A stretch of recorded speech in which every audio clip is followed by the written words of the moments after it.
Praise the Lord, hallelujah. Assamese Bible শিক্ষা YouTube চেনেললৈ আপোনালোক সকলোকে মই প্ৰভু যীশুখ্ৰীষ্টত বিশ্বাসী আপোনালোকৰ ভনী অনামিকাই স্বাগতম জনাইছোঁ। আগৰ ভিডিঅ'টোত আমি ঈশ্বৰ জিহুৱাই মিছৰ দেশত ঘটোৱা অষ্টমটো আৰু নৱমটো মহাক্লেশৰ বিষয়ে অধ্যয়ন কৰিছিলোঁ। আজি আমি ঈশ্বৰ জিহুৱাই মিছৰ দেশত ঘটোৱা আটাইতকৈ শেষৰটো অৰ্থাৎ দশমটো মহাক্লেশৰ বিষয়ে অধ্যয়ন কৰাৰ লগতে নিস্তাৰ পৰ্বৰ বিষয়েও কিছু কথা অধ্যয়ন কৰিম। আহকচোন আগবাঢ়োঁ। নৱমটো মহাক্লেশৰ পিছত ঈশ্বৰ জিহুৱাই মুচি আৰু হাৰুনক সেই মাহটোৱেই বছৰৰ প্ৰথম মাহ হ'ব বুলি ক'লে আৰু সেই মাহৰেই 10 দিনৰ দিনা যাতে প্ৰত্যেকটো ইছৰাইলীয়া পৰিয়ালে নিজৰ নিজৰ জাকৰ পৰা এটা এটা নিঘুণ এবছৰীয়া মতা মেহ বা ছাগলীৰ পোৱালি বাছি লৈ নিজৰ লগত ৰাখে 14 দিনলৈকে, আৰু 14 দিনৰ সন্ধিয়া যাতে সেই মেৰ বা ছাগলীৰ পোৱালিটো মাৰি তাৰ কিছু তেজ দুৱাৰৰ চৌকাঠৰ দুই কাষত দাঁতিত লগাই থোৱাৰ লগতে তাৰ ওপৰতো যাতে কিছু তেজ লগাই থয়, সেই কথা ইছৰাইলীয়া লোকসকলক ক'বলৈ ক'লে। আৰু সেই মেৰ বা ছাগলীৰ পোৱালিটোৰ মাংসখিনি পানীত সিজাই নাখায়। সেই জন্তুটোৰ বা মেৰ বা ছাগলী পোৱালিটোৰ ঠেং, মূৰ আৰু তাৰ ভিতৰত থকা অংশৰ সৈতে যাতে জুইত খৰিকাত দি খমিৰ নিদিয়া পিঠা আৰু তিতা শাকেৰে সৈতে কঁকালত টঙালি বান্ধি, ভৰিত জোতা পিন্ধি আৰু হাতত লাখুটি লৈ বেগাবেগিকৈ ভোজন কৰে, সেই কথাও মুচি আৰু হাৰুনক ঈশ্বৰ জিহুৱাই ইছৰাইলীয়া লোকসকলক ক'বলৈ ক'লে। কিয়নো সেয়ে ঈশ্বৰ জিহুৱাৰ নিস্তাৰ পৰ্ব। আৰু ঈশ্বৰ জিহুৱাই মুচি আৰু হাৰুনক এনেদৰেও ক'বলৈ ক'লে। যাত্ৰা পুস্তক 12 অধ্যায় 12ৰ পৰা 14 পদ। 12 পদ। ঈশ্বৰ জিহুৱাই এনেদৰে ক'লে, মই সেই ৰাতিয়েই মিছৰ দেশৰ মাজেদি গৈ মিছৰ দেশত প্ৰথমে জন্ম হোৱা মানুহ বা পশুৱেই হওক সকলোকে সংহাৰ কৰিম।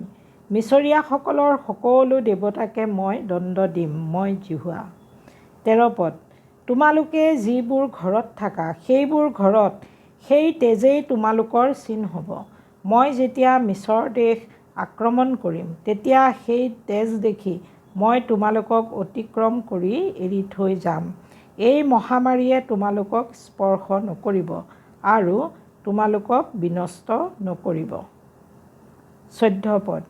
এই দিন সোঁৱৰণীয় হ'ব আৰু তোমালোকে এই দিন জিহুৱাৰ বাবে উৎসৱৰ দিন বুলি নিশ্চয়কৈ পালন কৰিবা। এই দিন পালন কৰাটো তোমালোকৰ বাবে এটা বিধান হ'ব। পুৰুষানুক্ৰমে চিৰস্থায়ী বিধিমতে এই দিন তোমালোকে পালন কৰিব লাগিব। আমেন। ঈশ্বৰ জিহুৱাই এই নিস্তাৰ পৰ্ব পুৰুষানুক্ৰমে চিৰস্থায়ীভাৱে পালন কৰিবলগীয়া উৎসৱৰ দিন হ'ব বুলি কৈ এই উৎসৱৰ কিছুমান নিৰ্দিষ্ট বিধি দিলে বা নিয়ম দিলে। সেই বিধি বা নিয়মখিনিৰ বিষয়ে আমি ভিডিঅ'টোৰ শেষৰ ফালে অধ্যয়ন কৰিম। সি যি কি নহওক কিয় ঈশ্বৰ জিহুৱাই ক'বলৈ দিয়াৰ দৰে মুচি আৰু হাৰুনে গৈ ইছৰাইলীয়া লোকসকলক সকলো কথা ক'লেগৈ। আৰু ইছৰাইলীয়া লোকসকলেও ঈশ্বৰ জিহুৱাই কৰিবলৈ দিয়াৰ দৰে মাহৰ 10 দিনৰ দিনা তেওঁলোকে প্ৰত্যেকৰে নিজৰ নিজৰ জাকৰ পৰা এটা মতা এবছৰীয়া নিঘুনি মেৰ বা ছাগলীৰ পোৱালি বাছি লৈ 14 দিনলৈকে নিজৰ লগত ৰাখিলে। আৰু 14 দিনৰ সন্ধিয়া তেওঁলোকে সেই মতা মেৰ বা ছাগলীৰ পোৱালিটো মাৰি তাৰ কিছু তেজ দুৱাৰৰ চৌকাঠৰ দুই কাষত লগাই থোৱাৰ লগতে কিছু তেজ ওপৰতো লগাই থ'লে। আৰু সেই মেৰ বা ছাগলী পোৱালিটোৰ মাংসখিনি ঈশ্বৰ জিহুৱাই খাবলৈ দিয়াৰ দৰে তেওঁলোকে সিজাই বা ৰান্ধি নাখায়। তাৰ মূৰ, ঠেং আৰু ভিতৰত থকা অংশৰ সৈতে জুইত পুৰি খৰিকাত দি তেওঁলোকে খমিৰ নিদিয়া পিঠা আৰু তিতা শাকেৰে সৈতে কঁকালত টঙালি বান্ধি, হাতত লাখুটি লৈ আৰু ভৰিত জোতা পিন্ধি বেগাবেগিকৈ ভোজন কৰিলে।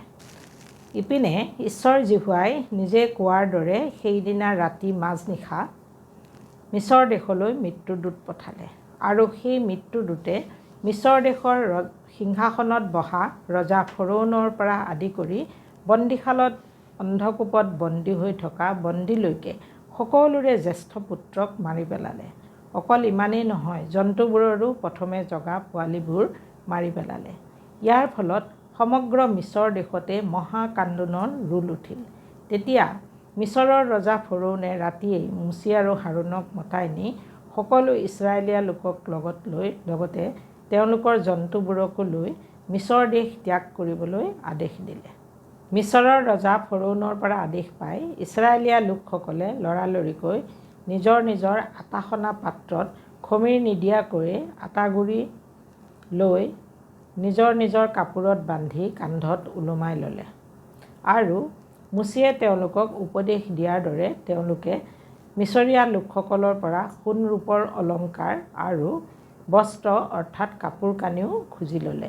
ঈশ্বৰ জিহুৱাইও ইছৰাইলীয়া লোকসকলক মিছৰীয়া লোকসকলৰ আগত অনুগ্ৰহপ্ৰাপ্ত কৰিলে আৰু সেইকাৰণে মিছৰীয়া লোকসকলে ইছৰাইলীয়া লোকসকলে খোজাৰ দৰে সকলো বস্তুকে ইছৰাইলীয়া লোকসকলক দিলে। তাৰ পাছত ইছৰাইলীয়া লোকসকলে মিছৰ দেশৰ পৰা অৰ্থাৎ মিছৰ দেশৰ ৰামিছেছ অঞ্চলৰ পৰা বাহিৰ হৈ গ'ল। এইটোৱে আছিল ঈশ্বৰ জিহুৱাই মিছৰ দেশত ঘটোৱা দশমটো মহাক্লেশ। আৰু এনেদৰেই ঈশ্বৰ জিহুৱাই ইছৰাইলীয়া লোকসকলক মিছৰ দেশৰ গোলামীৰ পৰা মুক্ত কৰি বাহিৰলৈ লৈ আহিছিল। ইছৰাইলৰ সন্তানবিলাকে সুসজ্জিত হৈ মিছৰ দেশৰ পৰা যাত্ৰা আৰম্ভ কৰিলে।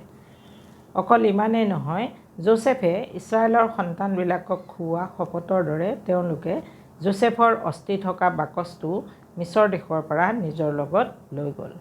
এতিয়া আহক ঈশ্বৰ জিহুৱাই নিস্তাৰ পৰ্ব পালন কৰিবলৈ দিয়া নিয়মবোৰৰ বিষয়ে জানো। যাত্ৰা পুস্তক 12 অধ্যায় 43 পৰা 49 পদ। 43 পদ।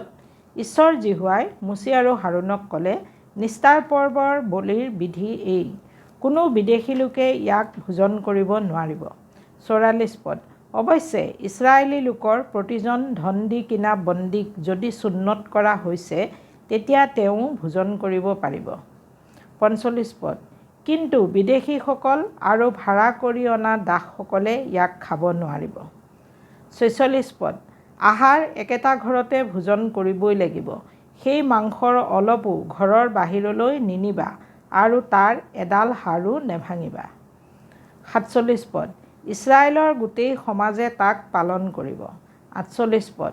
তোমাৰ লগত বাস কৰা কোনো বিদেশী লোকে যদি জিহুৱাৰ নিস্তাৰ পৰ্ব পালন কৰিব খোজে তেন্তে তেওঁৰ পৰিয়ালৰ সকলো পুৰুষে সুন্নত কৰিব লাগিব, তেতিয়াহে তেওঁ আহি তাক পালন কৰিব পাৰিব। তেওঁ দেশত জন্ম হোৱা লোকৰ নিচিনা হ'ব। অৱশ্যে সুন্নত নোহোৱা কোনো লোকে ইয়াক ভোজন কৰিব নালাগে। 49 পদ। দেশত জন্ম হোৱা লোকৰ বাবে আৰু তোমালোকৰ মাজত বাস কৰা বিদেশী লোকৰ কাৰণেও একেটা বিধিয়েই হ'ব। আমেন। আহিব লগা ভিডিঅ'টোত আমি ঈশ্বৰ জিহুৱাই কেনেদৰে ইছৰাইলীয়া লোকসকলক চুপ সাগৰ পাৰ কৰালে আৰু ইছৰাইলীয়া লোকসকলৰ পিছে পিছে খেদি অহা মিছৰৰ ৰজা ফৰোনৰ সৈন্যসমূহক কিদৰে সাগৰত বিনাশ কৰিলে সেই বিষয়ে অধ্যয়ন কৰিম। প্ৰভুৰ অনুগ্ৰহ আমাৰ সকলোৰে লগত